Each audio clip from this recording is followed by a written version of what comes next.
Hoy vamos a ver fricción en planos inclinados. Es básicamente digamos, los mismos principios que hemos estado utilizando con los planos convencionales, por decirles así, por decirles de algún modo.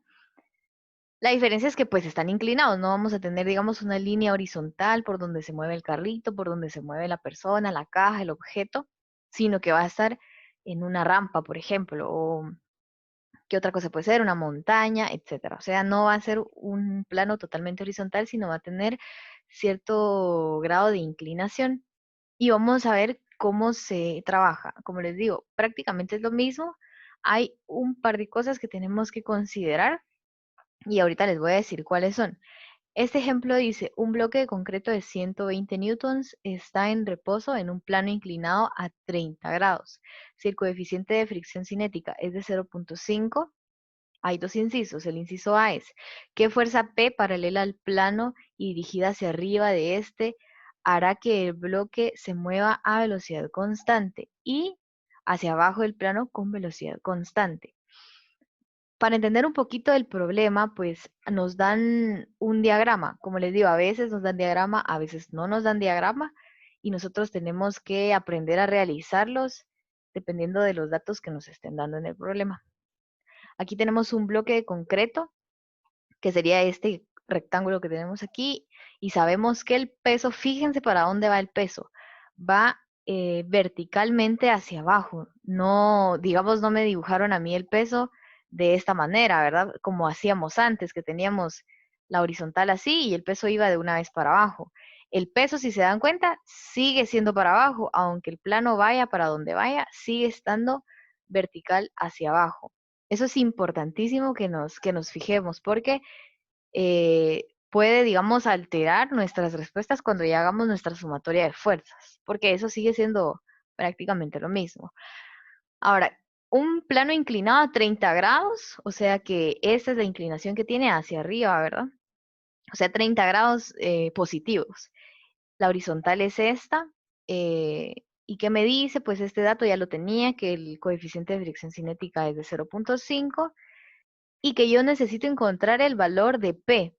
Esta P va hacia arriba, o sea, digamos que yo estoy jalando el bloque con una cuerda que dice que va paralela, o sea, esto ya no tiene más inclinación, así como a veces nos tocaba ponerle una inclinación, ahorita no, va paralela al plano, o sea, también tiene de inclinación 30 grados. Va. Esa misma fuerza P tenemos que encontrar dos valores para P, un valor que haga que el bloque se mueva hacia arriba y otra que haga que el bloque se mueva hacia abajo, aunque estemos jalándola, digamos que no sea lo suficientemente fuerte para que vaya para arriba, pero aún así nos ayude a que el bloque no tenga aceleración y vaya a o sea, que vaya a una velocidad constante. Entonces son dos casos diferentes, por lo que vamos a tener que hacer, digámoslo así, dos diagramas de cuerpo libre para ubicarnos más o menos como les digo, en las dos situaciones diferentes, porque como el movimiento en una situación va para un lado, la fricción va al contrario. Y en la siguiente situación va para el otro lado, entonces la dirección va al lado contrario. O sea que son situaciones diferentes, por lo que tenemos que hacer un diagrama de cuerpo libre para cada una de esas situaciones. Para eso, pues el diagrama ya está hecho, ¿verdad? No nos vamos a meter a alterarlo porque ya nos lo daba el problema, así que voy a dibujar mi diagrama de cuerpo libre. Para cada situación nuevamente voy a trabajar a doble columna. Del lado izquierdo voy a hacer la situación A, por decirlo así, y en el lado derecho la situación B. Voy a mover esto un poquito. Ahí. Recuerden siempre que tienen que nombrar sus ejes. Perdonen ustedes. Aquí ya lo estaba haciendo yo con los planos convencionales. Miren, pues ya me estaba confundiendo. Perdonen ahí. Aquí son planos inclinados. Miren, ya me estaba confundiendo. Entonces, tenemos que dibujar también nuestros diagramas de cuerpo libre. Bueno, no necesariamente, pero para que veamos de dónde salen, digamos, estos datos, vamos a dibujarlo así como está. Digamos que lo único que vamos a hacer es girar el plano que ya conocemos XY. Perdón ahí por la confusión, pero se me va la onda. Va. Entonces, ahí digamos que queda. Ujú. Entonces, digamos que es el mismo plano, pero lo vamos a girar eh, hacia allá 30 grados. El concepto del plano sigue siendo el mismo. Esta va a ser X, esta va a ser Y. Y aquí igual, vamos a girar este plano 30 grados y esto sigue siendo X y esto sigue siendo Y. No sé si lo logran ver ahí, pero lo único que hicimos fue moverlo un poquito, o sea, los 30 grados hacia la izquierda. O sea que, por ejemplo, yo tengo aquí un poquito torcida mi línea, pero ahí digamos. Esta va a ser mi X y esta va a ser mi Y. Espero que se logre ver ahí bien. Digamos que esta va a ser nuevamente un poquito torcida, pero digamos que esta línea es la que está en el plano completamente, solo que no sé por qué no la puedo mover, pero ustedes me entienden, ¿verdad? Ahí está. Entonces, ¿qué hicimos? Girar los planos que nosotros usamos normalmente para que veamos para dónde van las fuerzas. ¿Y esto en qué nos va a alterar? En el uso de nuestras funciones trigonométricas. Esto ya se los había mencionado alguna vez, pero ya llegó la hora en que tenemos que aplicarlo. Va. ¿Qué vamos a hacer entonces? Ubicar cada una de las fuerzas que nosotros tenemos aquí actuando. En el caso de cuando el bloque se mueve hacia arriba, o sea que el movimiento va hacia donde está la P. Vamos a colocar entonces con otro color nuestra fuerza P con, con azul y del mismo modo va para el mismo lado en los dos casos, entonces coloco también la fuerza P para este lado.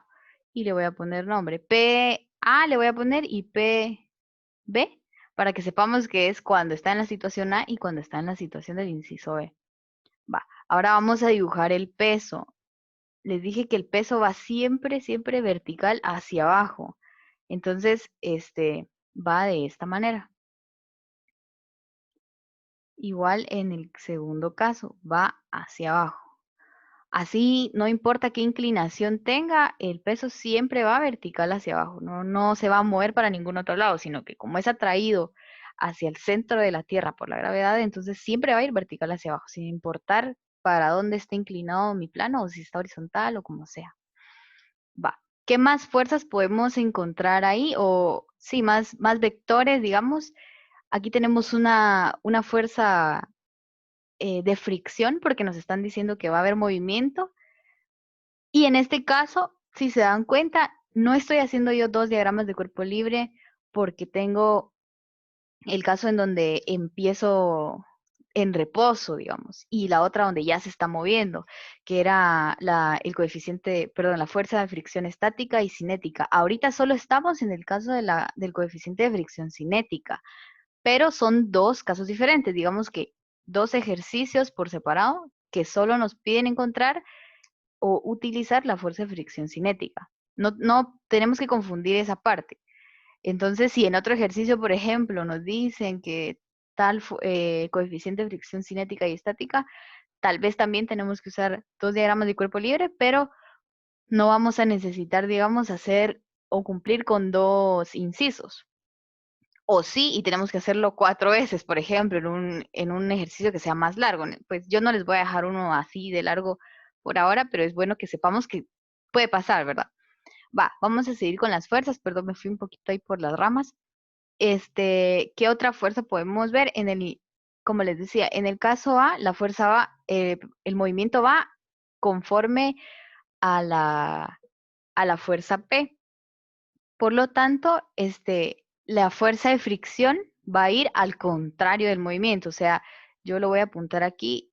Digamos que el carrito se está moviendo para allá. Voy a poner movimiento. Y en el caso del inciso B, el movimiento va hacia abajo.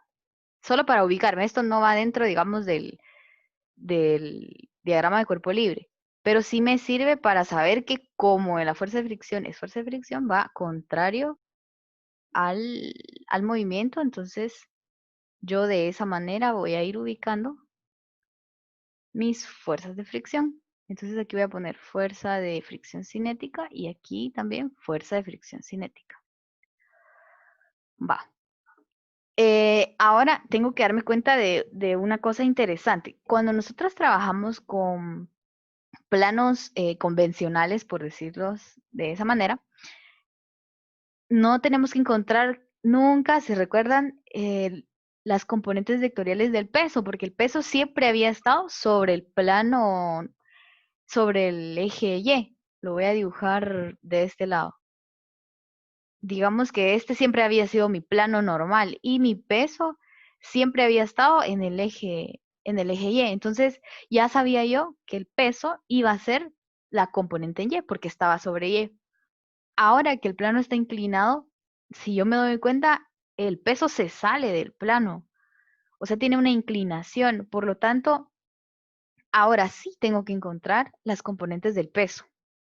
Un poco ahí tal vez confuso, pero recuerden que todas siguen siendo fuerzas, todas siguen siendo vectores. Entonces, como yo les había explicado, ustedes pueden hallar en un plano convencional como este las componentes del peso y saben que la de X les va a dar 0 y la de Y les va a dar todo el peso, ¿verdad? Toda la magnitud del peso. Ahora en este caso no, como el plano es inclinado, el peso se va a repartir en el eje X y en el eje Y. Por lo tanto, yo tengo que encontrar qué tanta fuerza del peso se va hacia el eje X y qué tanto se va hacia el eje Y. Y eso es lo que yo voy a hacer ahora.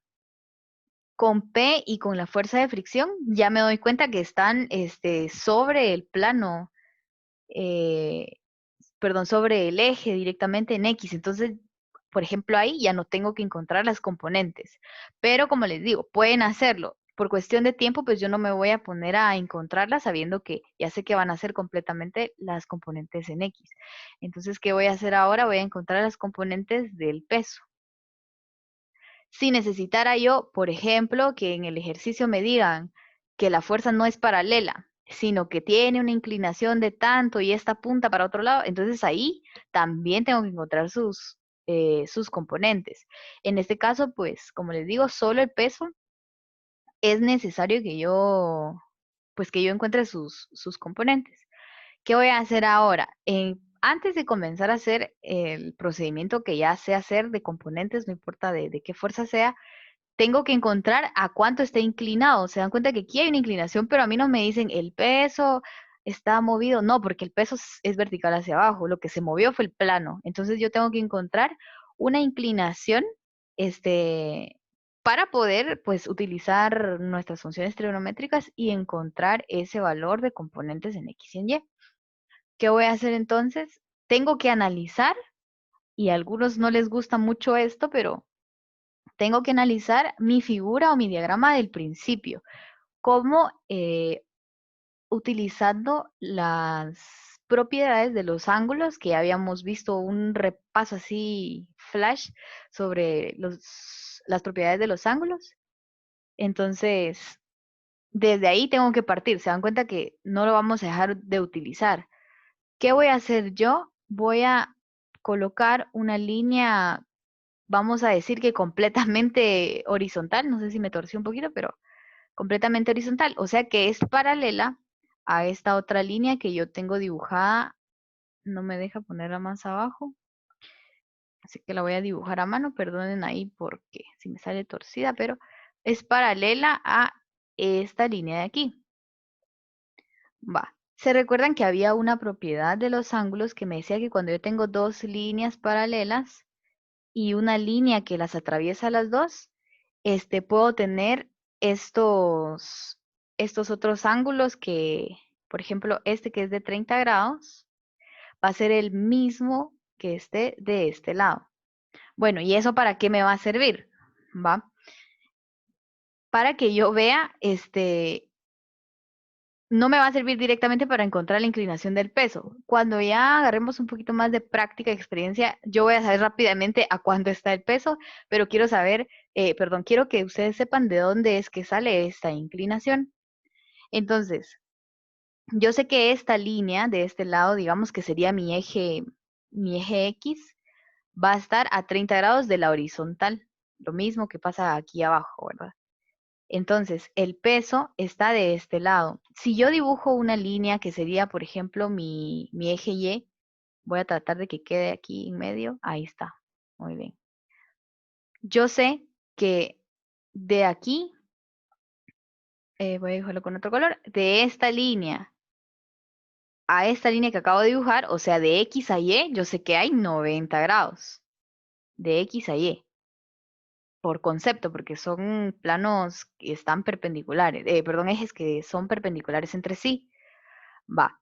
Entonces yo me voy hacia acá, voy a dibujarlo con otro color, y me muevo 30 grados. Ahora estoy en este punto, ¿verdad? En esta línea. Y yo sé que esta línea es como decir mi X normal, esta que yo dibujé acá, ¿ve? Y mi peso siempre va a ser vertical hacia abajo. Es como, por ejemplo, el que yo tenía acá. Y de aquí a acá también hay 90 grados. También hay 90 grados. De aquí para acá hay 90 grados. Por lo tanto, si yo sé que de esta línea a esta línea, lo que les había dicho antes, hay 30 grados, de aquí para acá también van a haber 30 grados. Si tienen dudas de dónde salió eso, pues podemos repasar nuevamente las propiedades de los ángulos para saber que la inclinación del peso, la voy a poner con rojo, son 30 grados.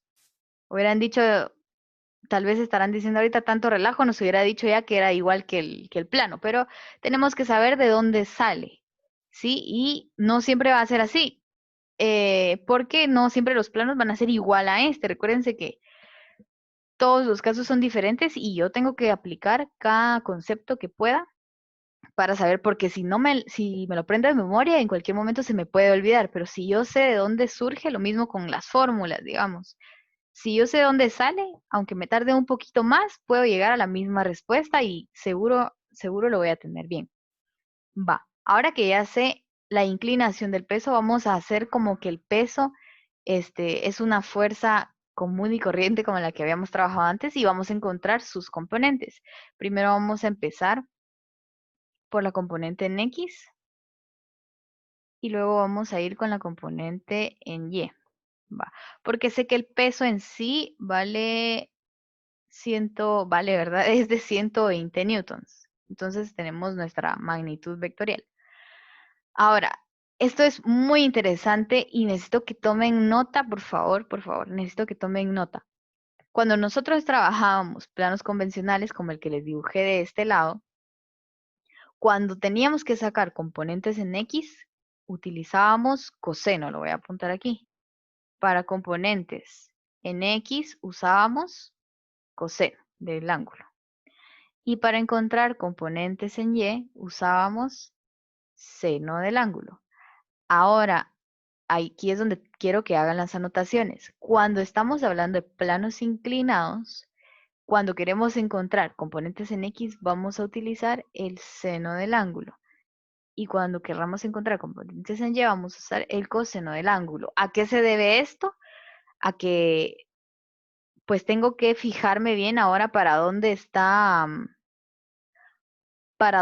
que está apuntando, digamos, mi vector.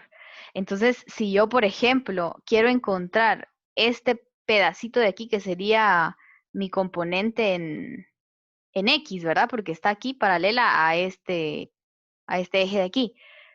¿Cuál será la función trigonométrica que yo necesito si sé que estoy utilizando, perdón, este ángulo?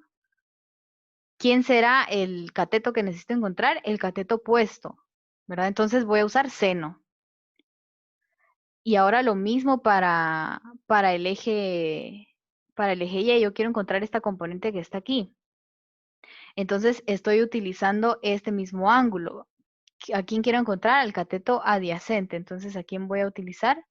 Al coseno. O sea, el concepto es el mismo, pero como se dio vuelta, digamos, el plano, entonces ahí ya me cambian las condiciones, pero las funciones siguen siendo las mismas. Y para hacerlo más fácil, entonces en nuestro formulario ya solo ponemos en planos normales, para X es coseno, para Y es seno.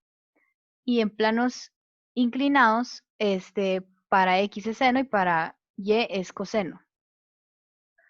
Bueno, entonces ya que hicimos nuestra anotación sobre que ahora es al revés, digamos, las funciones que estábamos utilizando, hago lo mismo que yo ya sabía hacer. Entonces voy a decir que la componente en X del peso va a ser igual al peso por el seno del ángulo. Ustedes ya saben de dónde sale esta formulita. W es igual al coseno del ángulo. Se dan cuenta que ahora es al revés. Seno va para X, coseno va para Y. Ahora solo sustituyo. WX es igual a 120, que me lo dan en el problema, por el seno de 30 grados, que ya lo acabamos de encontrar. Lo mismo para Y. 120, pero ahora, perdón, por el coseno de 30 grados. Va, si lo hacemos en nuestra calculadora, pues nos va a dar, yo no lo he hecho, tal vez me apoyan ahí, seno de 120 por 30 grados serán 60 newtons. Y ahora para WY, ahora 120 por el coseno de 30 va a ser 60 raíz de 3. Ajá, gracias. Sería 103.92 newtons. Bueno, ahora entonces vamos a hacer lo que ya sabíamos hacer. Como les digo, ¿por qué no vamos a encontrar la componente de F de la fricción o de la fuerza P? Porque ya vimos que está sobre el eje X. Aunque esté inclinado, ahí está. Por lo tanto, yo no voy a necesitar encontrar las componentes porque yo ya sé que esas son componentes en X. Va. Ahora nuevamente voy a hacer doble columna para el caso A, y para el caso B. Ya sabiendo cuáles son, digamos, las condiciones que yo tengo en cada uno de los casos. Y que el peso pues sigue siendo el mismo en las dos. Para el caso A, voy a tener que hacer sumatoria de fuerzas en X es igual a 0 y sumatoria de fuerzas en Y es igual a 0. Lo mismo para el caso B. Sumatoria de fuerzas en X es igual a 0 y sumatoria de fuerzas en Y es igual a 0. Va, ahora lo único que tengo que hacer es analizar nuevamente mi diagrama de cuerpo libre, un poco torcido, pero sigue siendo el mismo concepto que habíamos hecho antes. Veo cuáles son las componentes que están trabajando, digamos, en el eje X, y está la fricción, está la fuerza P, y está la componente en X del peso, que ya habíamos dicho que va hacia allá, ¿verdad? Esta sería WX, y aquí también estaría WX. Entonces, en el caso A, la P es positiva, PA es positiva, y la fuerza de fricción cinética y la componente en X del peso son negativas porque van hacia la izquierda, y todo esto es igual a 0. Ahora, para el mismo caso A, voy a analizar cuáles son las fuerzas. Hay algo importantísimo que se me pasó y que nadie me dio y me hizo la observación, pero qué bueno que me di cuenta. Nos faltó colocar la fuerza normal. Esa no se nos tiene que olvidar, perdonen. La fuerza normal va perpendicular al plano, va hacia allá. Igual que siempre. Esta sí va perpendicular al plano, o sea que siempre va a estar en el eje Y, no importa la inclinación. Es importante porque como ahorita nos toca la sumatoria de fuerzas en Y, entonces necesitamos la normal, ¿verdad? Entonces, ¿cuáles son las fuerzas que están ejerciendo en Y? La normal y la componente en Y del peso. Entonces, ya sabemos que la componente en Y del peso va a estar hacia acá, WY, y hacia acá nuevamente WY. Va. Entonces, voy a poner las que me hacen falta. Sé que la normal va a ser positiva y que la componente en Y del peso va a ser negativa. Esto igual a 0. Va. Ahora, ¿qué conozco y qué desconozco? Por ejemplo, la PA es lo que quiero encontrar. Entonces esto lo voy a despejar de una vez. Como estas dos son negativas, van a pasar hacia el otro lado como positivas. Entonces PA es igual a la fricción cinética más la componente en X del peso. PA es igual a, ¿quién será F fricción cinética, fuerza de fricción cinética, va a ser la normal por el coeficiente de fricción cinética que a mí me habían dado. Más el peso, yo sé que el peso va a ser 60 newtons, si no estoy mal, esa es la que acabo de encontrar. Sí, aquí está, ¿eh? 60 newtons. Va. Voy a seguir sustituyendo. Yo sé que PA, la N no la conozco, pero sé que el coeficiente de fricción es 0.5 porque eso me lo dio el problema, más 60. Hasta aquí me voy a quedar porque por ahora no conozco la normal, pero la voy a encontrar con mi sumatoria de fuerzas en Y.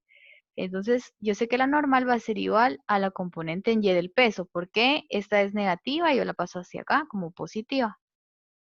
Y esta fuerza yo ya la conocía. Entonces sé que la normal va a ser igual, aquí está esto, 103.92, pueden aproximarlo también a 104, vamos a dejarlo así por ahorita.